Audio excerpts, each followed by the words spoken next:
Hey guys, আমি জিৎ। তো আজকে কথা বলবো ক্রিকেট ম্যাচ নিয়ে।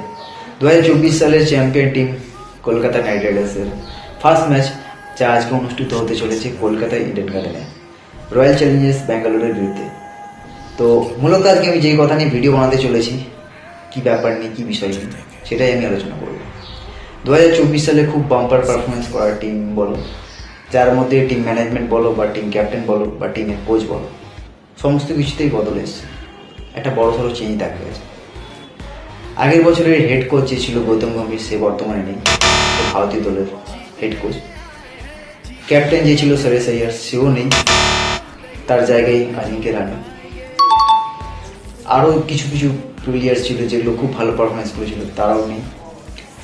সুনীল নারির সঙ্গে খুব ভালো বাম্পার পারফরমেন্স করেছিল ব্রিলফোর্ড, সেও নেই।